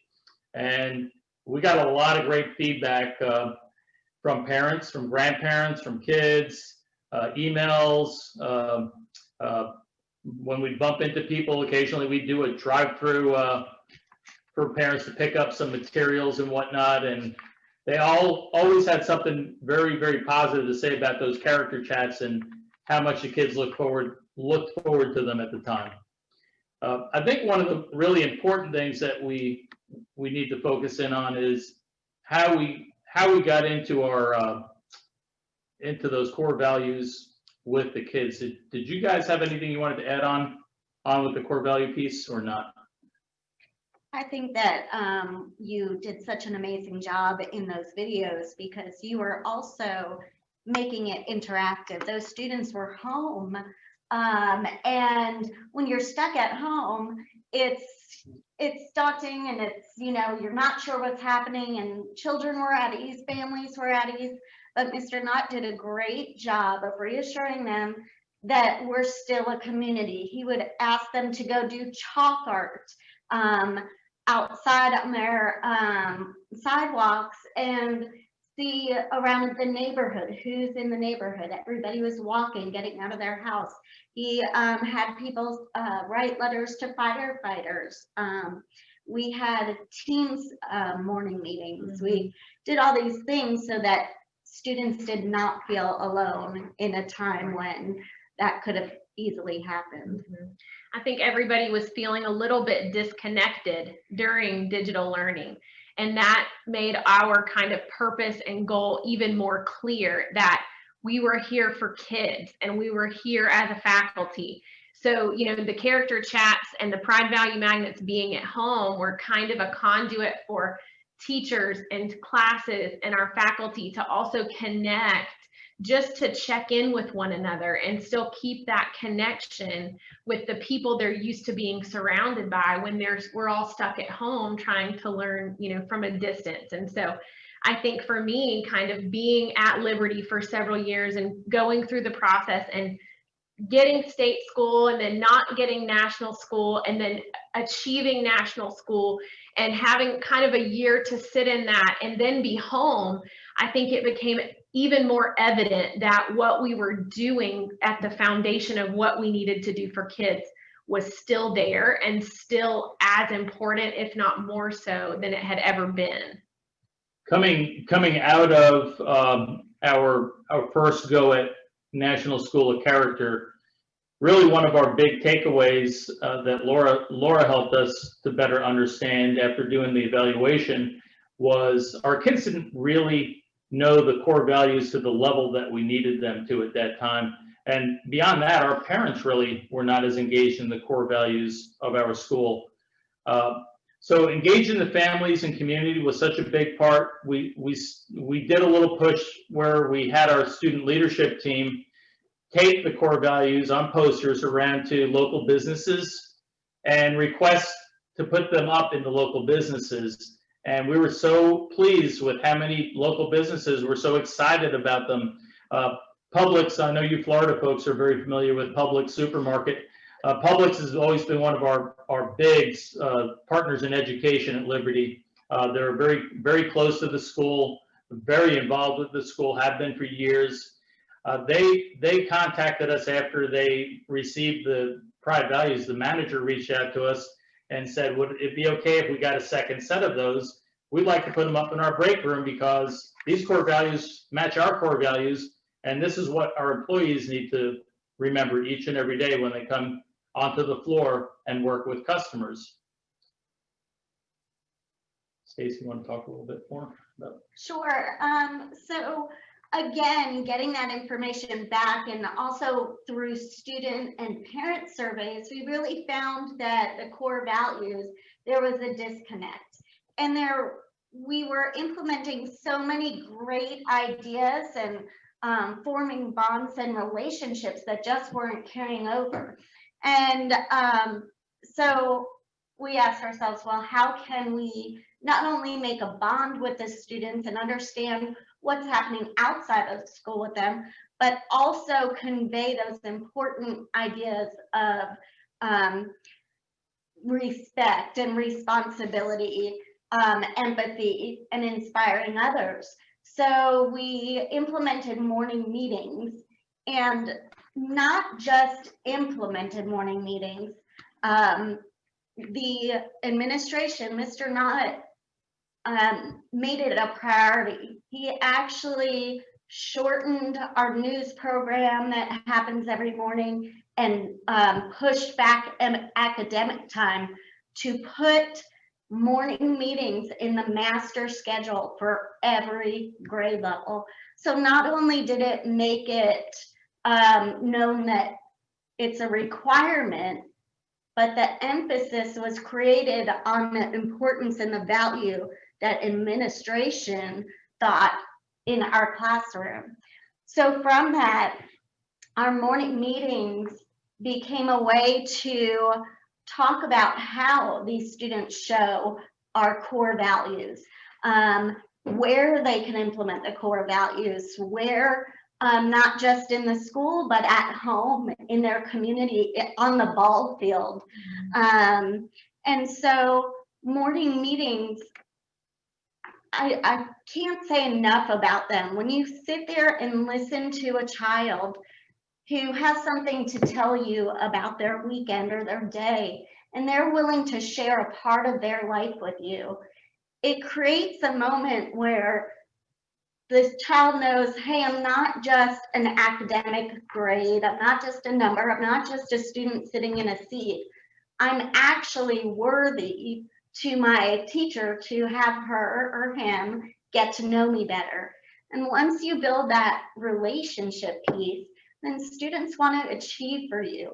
We found that this sparked such a increase in classroom participation because students felt comfortable talking out in front of others. They also learned how to carry on a reciprocal conversation of respect. Children were making eye contact. Children were not talking over each other, but talking back and forth with each other. They were able to resolve problems through discussion, and not just go to a teacher saying, help me. They really became independent problem solvers. And so it was, I think one of the biggest things was making sure that this was a part of every student's day, every day. And that's what that schedule created. Could I just interject really quickly? One of the, going back to Ben from earlier, you know, he talked about character ed and your plate. And this is really that foundational, one of those foundational pieces of what you do in your school with building that relationship piece. And it has just been a, to us, it really enabled the students to really do so much better, and the teachers have so much more engagement in their kids academically because they had a strong bond and relationship developed through that morning meeting process. And I would add that any schools out there or people out there that are listening that are trying to figure out, you know, how to sort of begin, I would suggest morning meeting is an excellent place to start, because it not only helps build those connections and relationships like we've all mentioned, it almost allows the teachers to then have a pause button on all the 5 million things of task orientation that we have in a day, and kind of start your day with the right focus, the right mindset. And having it in our daily schedule did kind of push that importance, and also I think even give teachers that moment to say, oh, it is okay to take time for this. And not only is it okay, but I need to do this. This is important. And from there, we saw so many positive things, not just class engagement, but we saw service learning projects come from conversations at morning meeting. That's where we were able to bridge the gap of how are the kids learning this common language of the core values? How can we have some common language and consistency K through 5?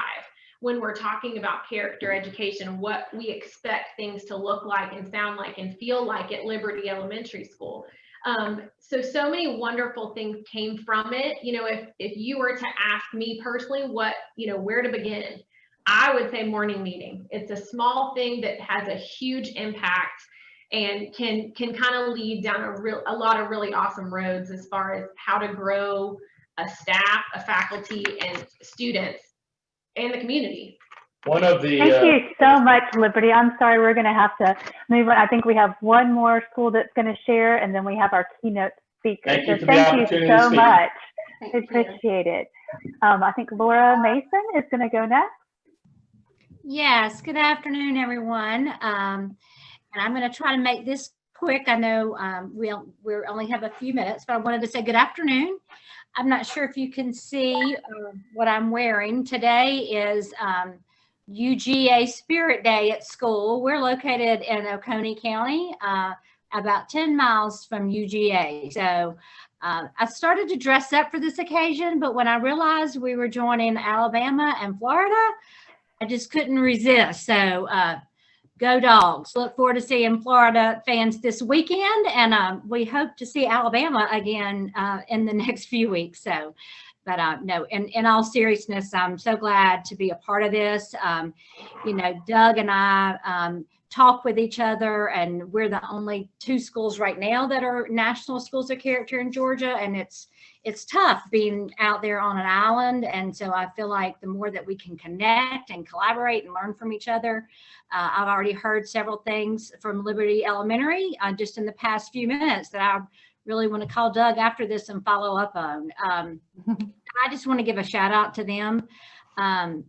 That day that I was one of the evaluators and they didn't make it that year as a National School of Character, it was extremely hard. It was very, very difficult, but for them to hear Doug that they didn't give up, they kept going, they kept improving, and just so proud of them.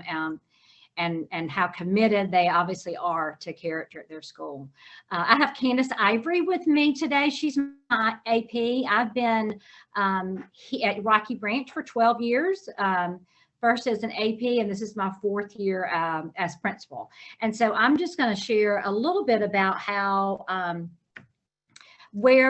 this started with us and kind of where we are now. We were just recertified in 2020 as a National School of Character, so we're very proud.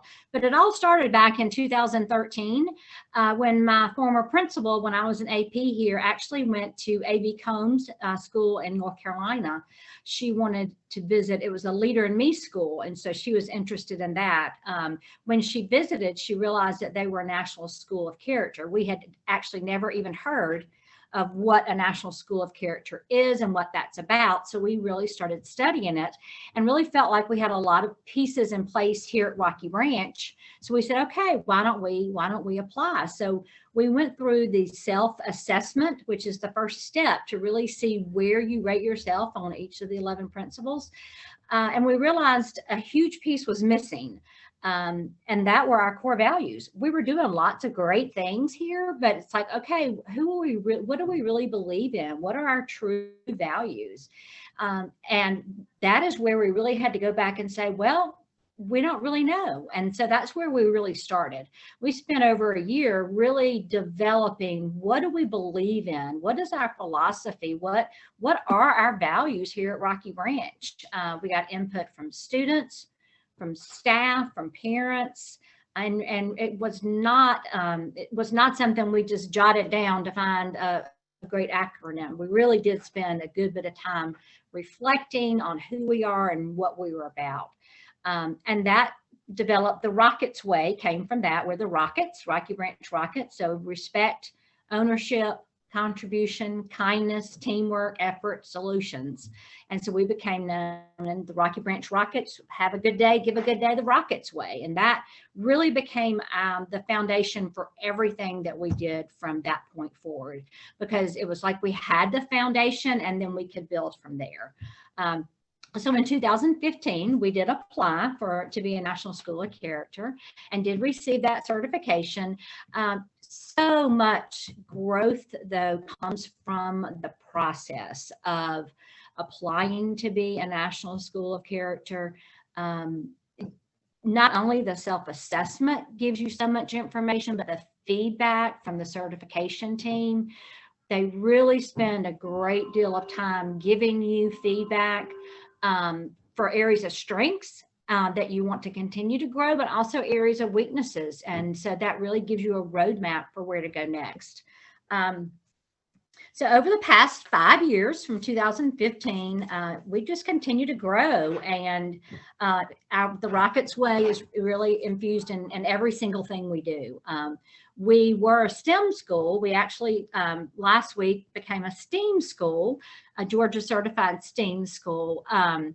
In the middle of a pandemic, yes, that was a virtual certification visit. So why we decided to apply for STEAM and character, it's always going to be every 5 years, 2015, 2020, 2025. But anyway, but they actually go they're hand in hand with each other, because as a STEAM school, we focus on coming up with real world solutions. We focus on having to work together as a team. We focus on persevering to solve problems and working together, which is all right in line with the values of our Rockets Way.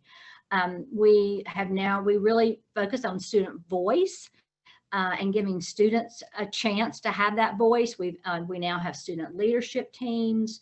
We have student ambassadors through Rocket Leaders, that a group that met started last year. They decided that one of our outdoor areas of our classroom outside really was not conducive to people in wheelchairs and on crutches due to the large pebbles. So they really developed a plan and now have completely renovated that outdoor space so everyone can use it. We have school gardens. We have our monarch way station that we focus on saving the monarch butterfly. This past about a month ago, we released 150 butterflies and had a virtual school-wide release for everyone to see. So service learning and environmental service learning is really big in our school. We use the food from our gardens every Friday. Well, we're not doing it now. Hopefully we'll get back to doing it very soon. But on Fridays, students get together and cook meals and deliver those meals to different families. So our motto is, one child, one class, one school, making a difference to change the world. And that's who we are. And it is hard now that with COVID, we're limited on some of the things that we could have done, but we're just trying to find, think outside of the box, and instead of having peer buddies like fifth grade and kindergarten. Fifth grade would go read to kindergarten. Now they're using Google Meets to see each other. So it's not the same connection, but we're trying to do the best that we can. I wanted to reiterate what Liberty Elementary said. We have morning meetings, and the entire school, one of the changes we made is I completely changed the schedule from 7:45 to 8:05 every morning. There are no academics. Everyone has morning meetings. And a couple of years, I guess 2 years ago, we changed that, where all the connections teachers, our PE, our music, our art, all of our support teachers, special ed, EIP, they all are assigned a different grade each week. So every adult in the building, except for the receptionist answering the phones, every adult is part of a morning meeting, and that's made been a very positive difference. And it's helped those connections teachers and support teachers see those kids in a different way and hear, gosh, well, this weekend my dog died, or just to really build those relationships. So in 2020, we did become recertified. It gave us an opportunity to reflect and to grow. But at this point, the 11 principles and character is just so much of who we are. It's so ingrained in our school. I have no doubt that if I left, as principal here, that it would continue, because it just really is, who we are as a school. I couldn't imagine the Rockets way not being a part of this. I honestly couldn't. There's tons of stories I could tell you. There are tons of other things I could say, but I know we're short on time. I would say that I'd love for you to come visit. Us visiting another school that was a National School of Character really got us started on this journey. And so, even if it's a virtual visit, we've done the virtual visit with STEAM. We welcome anybody to come in. We can put that computer on a cart and show you classrooms and see what's going on here, because I think and then in talking to students and talking to teachers, I think that's when you really see what it's all about. So I would encourage y'all to reach out to me. I'd love to come have you visit anytime, and in person, hopefully sometime in the near future. Thank you, Rocky. Yeah, thank you so much, Rocky Elementary, for sharing. Those are such great ideas, and for Liberty Elementary, Georgia Schools, thank you so much. I'm going to introduce our keynote speaker today, Liz Huntley, and she is an attorney by trade, but a child advocate, and it just has such a passion for this work and for character and for giving students hope. And it is just such a privilege to have her with us today via Zoom. I wish we could all be in person, but I'm just thrilled that she is able to be here for us here with us today. She is also founder and president of the Hope Institute, amongst the other things that she's done. But I just want to thank you again, Liz, so much for taking your time and just being such a supporter of education and teachers and administrators, and for all the work that you do for all of us on a daily basis. So I'm going to turn it over to you, Liz. Okay, great. And if you'll let me share the screen, that'll be awesome. Hi, everyone. I'm going to condense this a bit so that, because y'all don't need me. I mean, everything that you've said has been really incredible. And I think what I will share will do nothing but sort of enhance and put some personal context into so many of the practices that you all are doing in your schools that have you on this call, because you are doing amazing things for children. And let me just say thank you for what you're doing for children, and letting you know that your work is so much bigger than character awards or metrics in your schools. But I want to talk to you about the human beings and the impact on the lives of children by you taking this very deliberate focus on character ed for your students. So let me just, if I can get there we go. All right, so first of all, at Hope Institute, I'm the co-founder actually of Hope Institute. I started Hope Institute 3 years ago with my partner in crime, Drayton Neighbors, who is he's a former state Supreme Court Chief Justice and CEO of a protective life corporation, just a very, very successful person who had a passion for character. And I too had a passion for character, and we particularly had a passion for character and instilling it in young people, knowing the importance of it. So when we started Hope Institute, you know, we came up with the name Hope because, you know, as you all know, there's a bunch of definitions of hope, but hope is basically confidence in some sort of a positive outcome about something, right? And so you would think every school would want to have confidence that they're going to create a positive outcome for their kids in what's going to happen, what's instilled in them during the time that they go through their schools. So our schools of hope that go through the Hope Leadership Academy, they focus on creating an environment for students that instills confidence in them for a positive life outcome. And how do you do that? Well, there's really only one way that I believe, and I know everyone shares that on this call, and that's looking at what Martin Luther King Jr. said, and that is intelligence plus character. That is the goal of a true education.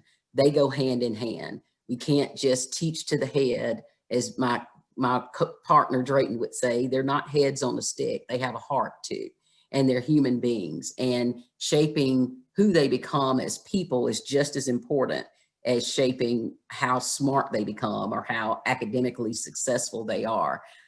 In fact, I think it's more important. As Ben said, it is the plate. And so that's really our focus. And, you know, and the way you do that is recognizing your job as a school. And that is understanding that you're in loco parentis. You know, that's my little lawyer Latin word for saying y'all are surrogate parents. You know, there's nothing I hate more than hearing an educator say, well, we don't take them to raise them. Well, that's just not true. You know, there are only two institutions on the face of this whole earth whose sole purpose are to invest in human beings. One is the church. Sole purpose of the church is to invest in human beings. And the other is the school. And I'll remind you that the school started out of the church, but that's for another day and another conversation. But that's the sole reason that a school exists. And not only that, you're a surrogate parent. And I love the way Marvin Berkowitz talks about it in his book, You Can't Teach Through a Rat. I mean, you know, being a surrogate parent means you're in a partnership with the actual parent. When I send my little boy to school, I can spend every waking moment with him, from the time he wakes up to the time he goes to school, to the time I pick him up, to the time he goes to bed at night. And I will never spend as much time with him as his school will. And therefore it is truly a partnership. And every child has a flame in them of hope. Every child wants something good to look forward to. Every child wants some reason to believe in a positive outcome. And so everything that all of you have talked about from all 3 states have had, to me, sort of a key ingredient in it. And it talks about relationships, and it talks about that child's own personal individual experience in that school. Yes, you have systematic programs that help you facilitate that process, but at the end of the day, where the road is that intimate relationship between a child and their teacher and their school. And so, you know, these are my own personal 3 steps that I believe fan the flame of hope in students. And I'm going to connect that to my own personal journey in a second. But I truly believe that when a school or a teacher learn the story behind the eyes of their students, know who they are, know who they're dealing with, what's their background, what story did they bring in with them. And of course, I keep mentioning Marvin, and all of you talked about morning meetings in that way in his book, you know, How to Teach Through a Rat. You can't get to them if you don't know them. And then the next one is to show them you care about them. You know, Theodore Roosevelt said, people don't care about what you know until they know you care, right? And I paraphrase that, but the kids have to know that you care about them. And then third, show them that you believe in them. You know, it's one thing to hug on them and love them and show them you care about them and, oh, poor pitiful child, but you've also got to believe in them. And that comes through listening to them, responding to suggestions, affirmations, all of those things that you all are talking about in your journey in being schools of character on your own.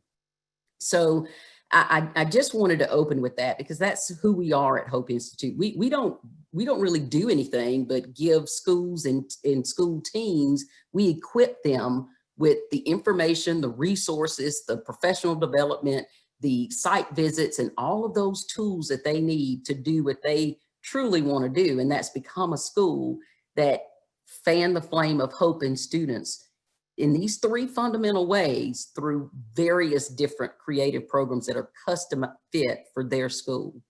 So how am I authority on this? Well, I have a little bit of a background in working with early childhood education and grassroots education reform in the state of Alabama, but I could go into detail about that and my why. But what I want to share with you in these brief moments we have left this afternoon is the personal reason of why I'm so committed to this work, because I get it. I get it because, guys, you know, I'm successful lawyer, happily married, beautiful children, all of that now. But I come from a home where my parents were drug dealers. I was literally born into a home where my mom and dad were drug dealers. And we lived in the housing projects in an urban area in Alabama called Huntsville, Alabama, in the Butler Terrace housing projects. And there were 5 of us in that home, 5 kids, and we had 4 different daddies. And my mom had given birth to us from age 16 to 21. You do the math. So by all intents and purposes, I was in a very dysfunctional situation. I mean, I remember bags all over the table, people coming and going in the house, piles of money everywhere, just very dysfunctional. But in spite of that dysfunction, I was a pretty happy-go-lucky little kid.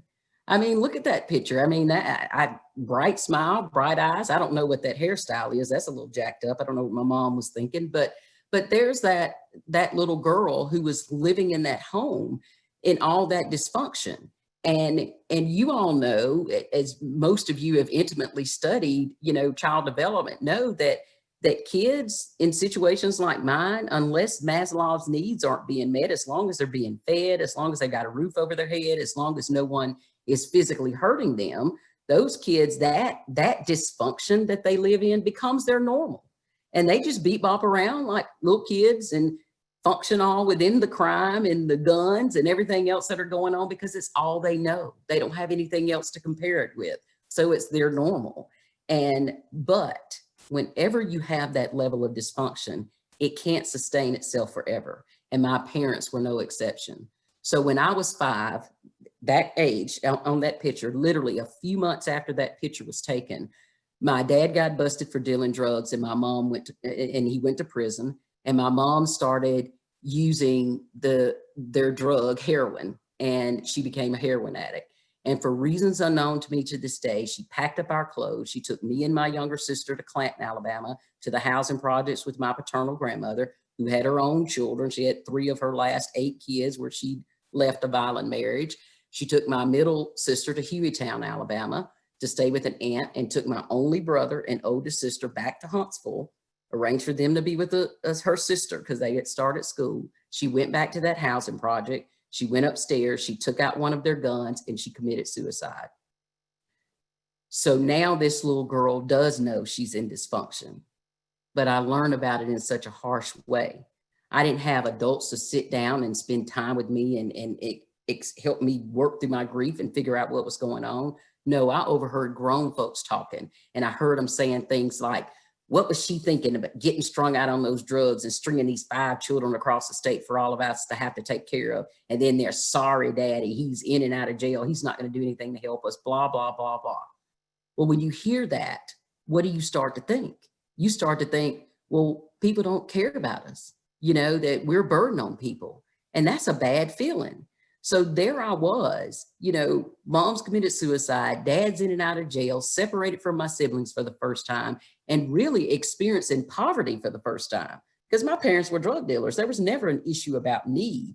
And now all of a sudden I went from 3 meals a day and food aplenty to maybe 2 on some days, depending on my grandmother's financial situation, because she cleaned houses for a living and then barely made ends meet.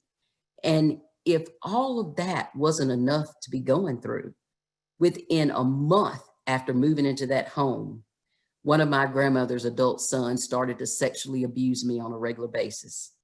So there this little girl was on this screen, smile gone, as dark can be. In fact, I went back when I wrote my memoir, More Than a Bird, I went back to my community. I interviewed some of the older ladies that would have been around when I was moved in with my grandmother.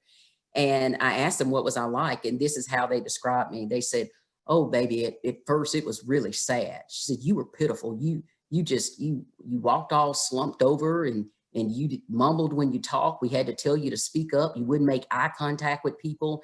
And they said, you just went into a shell. And then this lady said to me, but baby, you know, eventually you just snapped out of it. You just snapped out of it and you became okay. And you're so smart and you're all successful now as a lawyer.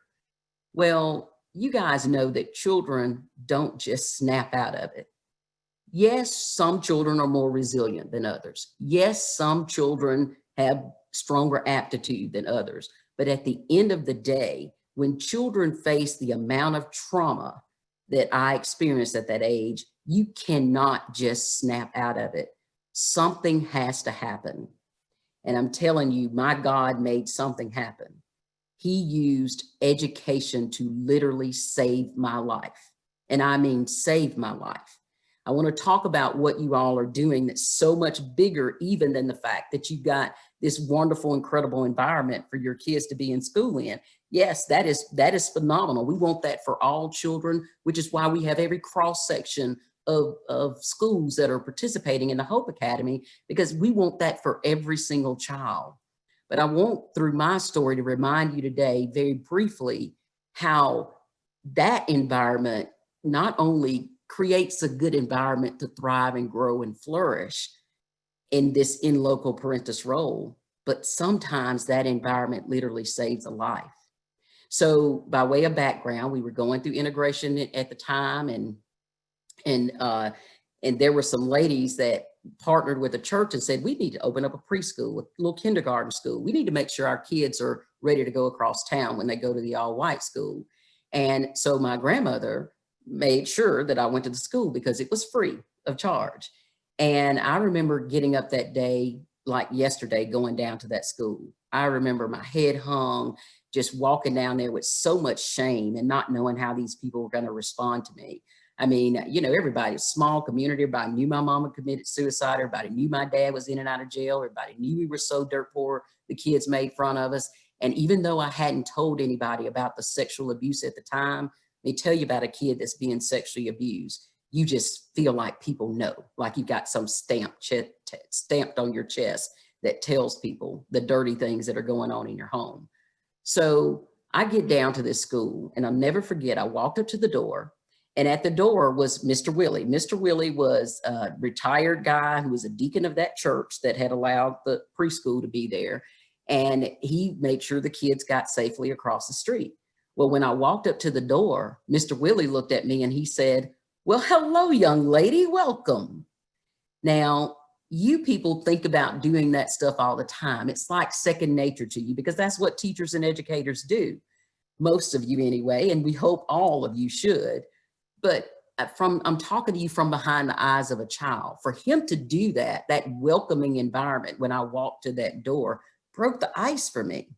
You know, I mean, he didn't look at me any kind of way. He was engaging and nice. So I walk on into the school and I remember canvassing the room and looking around and I kind of smiled. And I kind of smiled because the room was so beautiful to me. I mean, it had little bitty desks that were just my size. It was bright and colorful and clean and stimulating because I lived in the housing project. So I had cinder block walls and concrete floor and dirt for grass in the front yard.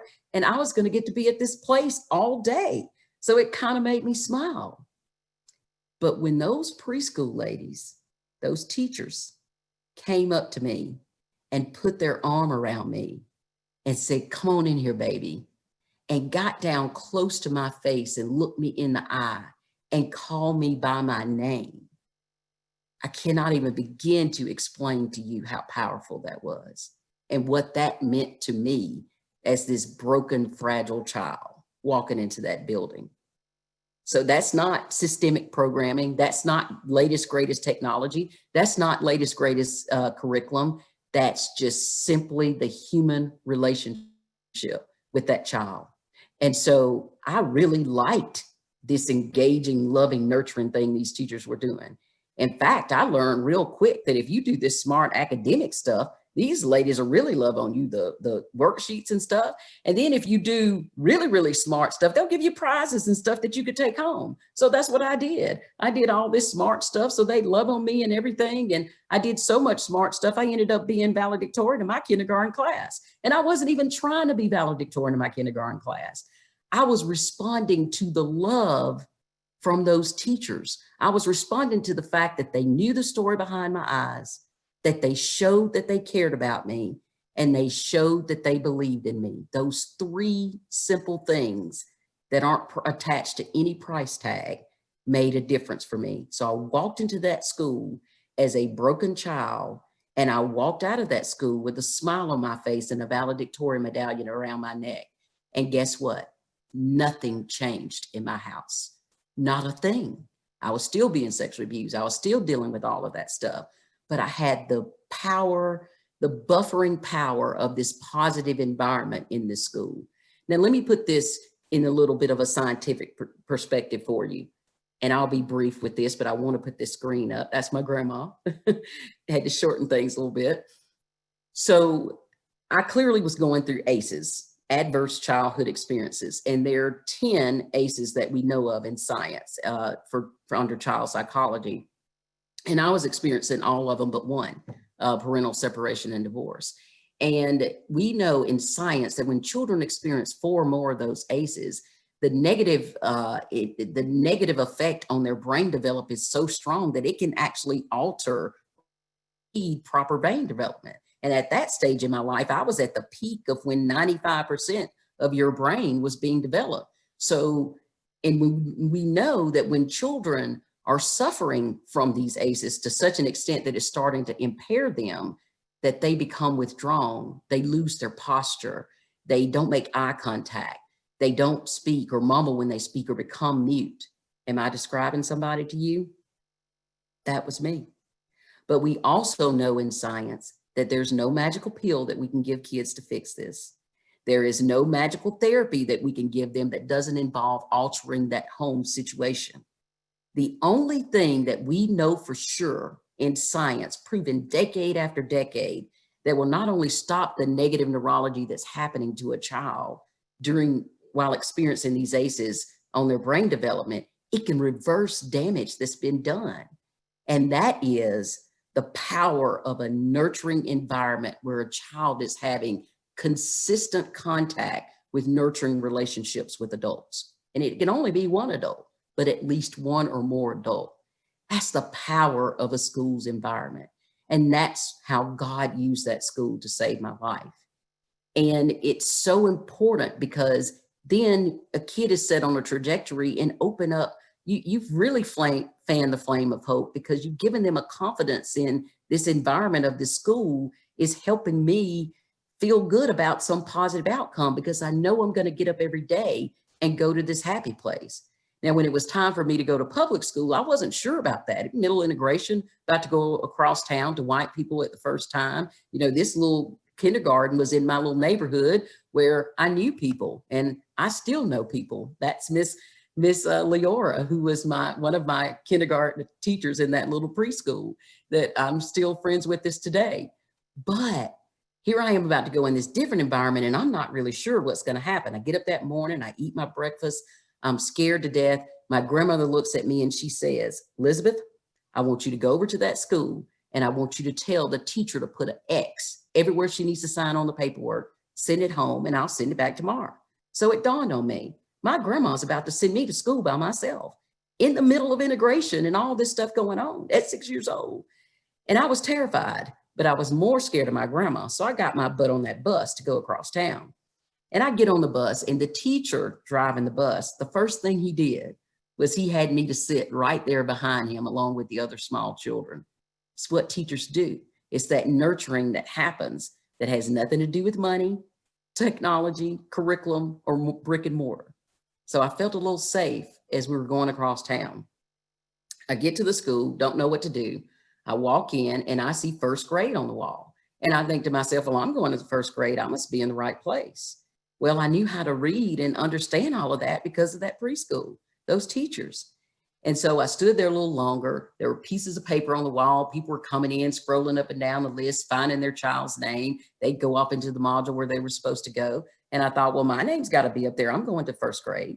So I got on my tippy toes and scrolled up and down that list. I found my name. I saw what room I was supposed to go into, went that way. Well, the reason I knew how to read and spell my name, what a room number was, how to navigate from room to room, was because of that preschool. And I go in there and think about what was built. Think about the character, resilience that was built in that preschool, tools to teach you how to think and navigate and move forward. So I go into the first grade classroom and I sit down and I sit in the front center desk because the ladies at the preschool said, now, when you go over there, you better sit in the front desk because nothing good happens in the back of the classroom. So I set my butt in the front desk. Well, I'm sitting there waiting on school class to start. I don't know what to think, but the teacher starts to walk towards me. And this lady had this beautiful black silk hair, these pretty color eyes, this beautiful smile. And as she's walking towards me, I look at her and my little 6-year-old self thinks to myself, could this be? Is my teacher Wonder Woman? I mean, this woman looked just like Wonder Woman. She looked like Linda Carter Wonder Woman. The show was on TV at the time, so I watched it all the time and thought one day Wonder Woman was going to come and save me from the bad people. Well, it wasn't Wonder Woman, it was Miss Pam Jones, but she was my Wonder Woman, because let me tell you what happened next. Miss Pam Jones came up and said, well, hello, young lady, what is your name? Well, y'all, I panicked. All that could come out of my mouth was, my name is Elizabeth Humphrey, and my grandma told me to tell you to put an X everywhere you need to sign on the paperwork, send it back home, and I'll bring it back tomorrow. I spit it out. I had rehearsed it over and over again. And Miss Pam Jones paused, and she and I had a conversation about how I'd found my way into her room. Now, you all know Miss Pam Jones could have done a lot of things in that moment. She could have called child services. God rest my grandmother's soul, will love her to the day that I die, but it was wrong for her to send me to school that day. Miss Pam Jones could have said, I don't have time to deal with this. You need to go to the office and let the principal figure out what to do with you. She could have done that, or she could have done the worst thing to me. She could have brought her personal biases with her into the classroom. And I'm not just talking about race, all these personal biases that we have about people in general, and judge me as one of those children. And I would have faded in the background like I didn't exist. But instead, being the incredible teacher that Miss Pam Jones was, she saw my glass as half full, not half empty. What she saw was a resilient child. What she saw was a brave child. What she saw was a child with a lot of potential. And in seeing that, with tears in her eyes, she bent down close to my face and said, Elizabeth Humphrey, you're going to be the brightest student I ever have. Now, think about that. Think about what she said. And it costs no money, no systemic curriculum, no technology, no bricks and mortar, but it was so powerful. She demonstrated those three things I talked about. She observed the story behind my eyes. She showed me that she cared, and she showed me that she believed in me. Now, I'll be honest, I really didn't understand the magnitude of the situation. So I was thinking to myself, well, I guess this is, I don't know why this lady's about to cry, but I guess this is like preschool. If I do smart stuff for her, she'll love on me too. In fact, she did love on me and did make me do a bunch of stuff. And by the time I left her classroom, I was reading on a 4th and 5th grade level, and I was doing math on a 2nd and 3rd grade level. And I asked her years later, I said, Miss Pam Jones, why did you teach me all of that stuff in preschool, in 1st grade? And this is what she said. She said, Elizabeth, I didn't know what was going to happen to you when you left my room, but all I knew was that as long as God had you on my clock, I was going to pour everything in to you that I could. And she did. And in fact, that lady, my Wonder Woman, is loving on me to this day. When I gave birth to my 2nd child, she was at my house keeping my 1st child. And even when I gave birth to my little caboose surprise, she was the first one in the driveway to hold him in the nursery. And she hasn't missed a moment. In fact, this picture is us this year when I was selected as one of the top 5 women of impact by Momentum in the state of Alabama this year. And who was there but my Wonder Woman? And she was then and always will be my Wonder Woman. And so I can't get into all the stories of that I normally would of all the amazing things that teachers did to pour into me through using those 3 things that we talked about. But you're going to get to know, because this is my memoir, More Than a Bird. And I'm going to get Kara to get me the names and addresses of everybody so that I can send you all a copy of my book. Now, I wrote the book for kids, so it's written on a 6th grade level, which means all of y'all can read it now. And it's very short, but it's nothing but a collection of stories of all of these educators in my life and the things that they did to literally help me chart my path. And I want to close with this real quickly. I want to tell you why I named that book More Than a Bird. When I was in the 3rd grade, I'll never forget the last day of school when it was time for me to go home for the summer, when a lot of people's kids like mine, particularly, they get excited. It's summer, it's vacation, it's camps, it's swimming, it's sleeping in, all those things. But for me, because of my situation, it meant going home to 10 straight uninterrupted weeks of my reality. And it had gotten worse by then because we had an uncle that was discharged from the military because he became mentally ill. He became violent. It would get so bad we'd have to go into foster homes. It was just a roller coaster ride of a life of unpredictability. And now the buffer of my school, that 8 hours a day to my happy place, was gone. And so I went into a depression. Like, what is the point of even being here if this is my quality of life? Well, 2 weeks after that, my Aunt Liz invited me to this Bible study church with her. And I went not because I cared about God. I didn't really know God. I went because it got me out of my house at night. And thank God I did. Because when I went, the first thing the preacher said is, I want everybody to get out your book. And if you don't have your Bible, and if you don't have one will be provided to you. Well, I'd never really read the Bible before.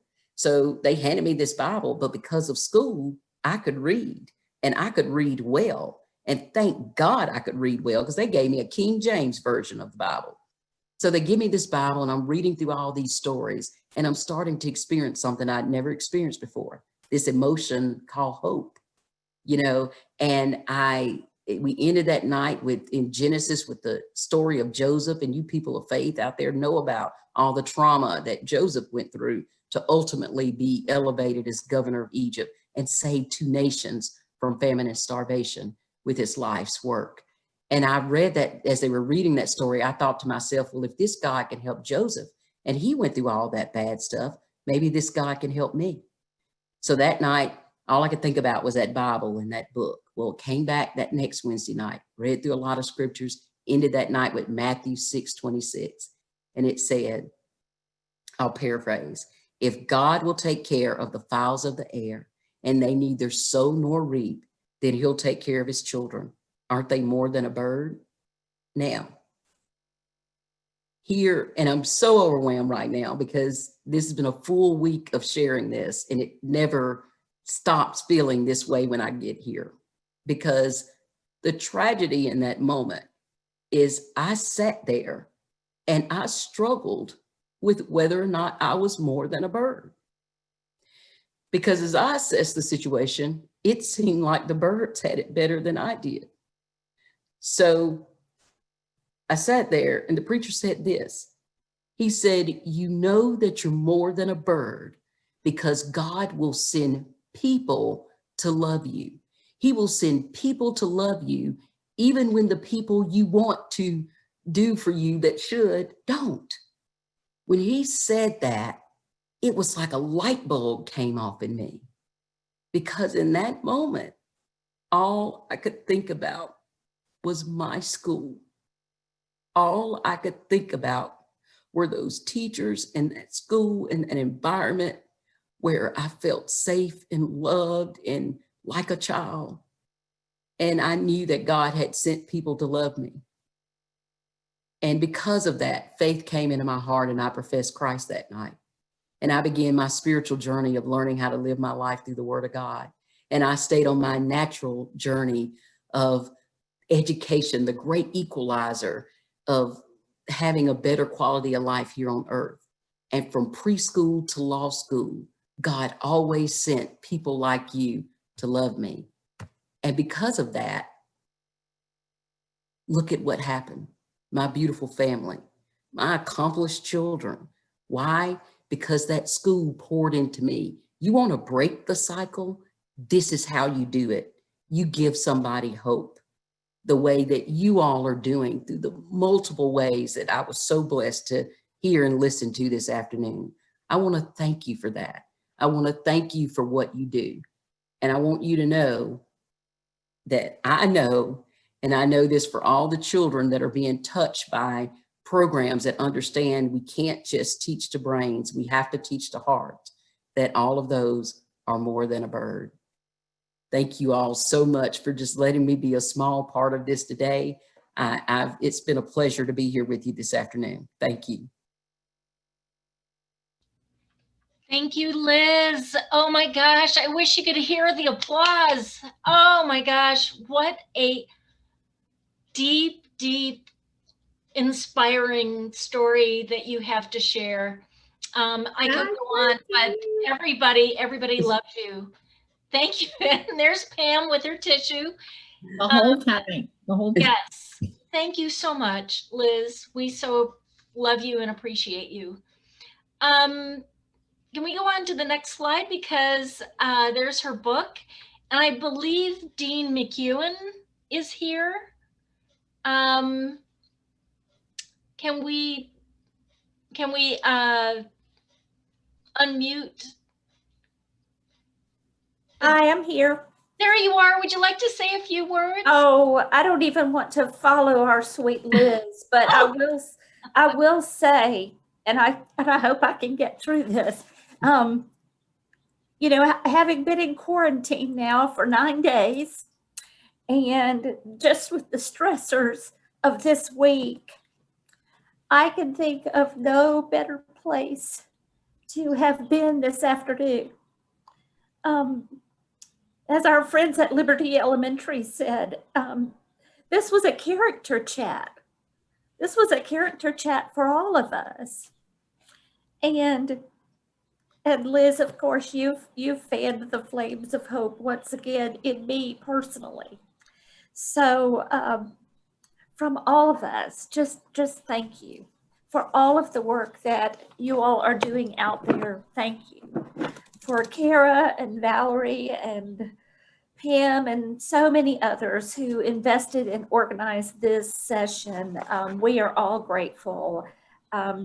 I'm proud to be just a small part through Sanford University and the Orlean Basin School to be able to participate. So much appreciation, much love, much respect for all of you all. Thank you. Thank you so much. I love that, a character chat. And if we could go to the next slide. Thank you, Dean McEwen. we just wanted to wrap up. I don't think that there are any questions, but there are a lot of comments. Will we be able to post, save, and send all of the chat comments? You will get in an email, I believe, information about what everybody said. And so on our next slide,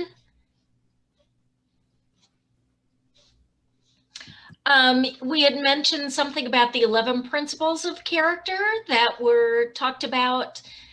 Some of the schools of character implement the 11 principles at a high implementation rate. And you could go to character.org/11 principles framework. And the next slide. Many of our schools presented today were one-time and two-time schools of character. If you would like to join the ranks of schools of character, you can apply. There's an application, and the application is due November 20th of this year. And that's schools of character, character.org application information. And if you have a unique practice at your school that you would like to be recognized for, character.org/promising practices. And our next slide. Character.org is hosting a virtual forum in March 3rd through 5th. And that's how I first met Liz. Liz was a speaker at this forum last year in Washington, D.C. And I cried through the whole time, and I cried again today. But it's not just about crying. It is about having a serious impact. That what Liz talked about, the impact, how is it that we can shape that impact so that all students feel safe and that staff feels safe and the parents and your community is working together to promote human dignity. I think today we talked about relationships, connections. Let's stay connected and let's maintain the human dignity. We'd like to thank everybody, our organizers, sponsors. And if you go to the slides, if you would like to contact us, here's some information about how you can. Please write to us, talk to us, and stay tuned. We have a Facebook page, the Southeast Region Character Consortium. And stay tuned for more webinars. We thank you for your time. Kara, Pam, do you have anything else you would like to share? Just thanks to everyone for attending, and thanks to all those who presented. It was an absolute fabulous way to spend an afternoon. Thank you so much. We'll share whatever we can. Thank you, Dean McEwen. Thank you, Liz. Thank you. And thank you, character.org, if you're still there. And everybody, all of our audience, thank you so much.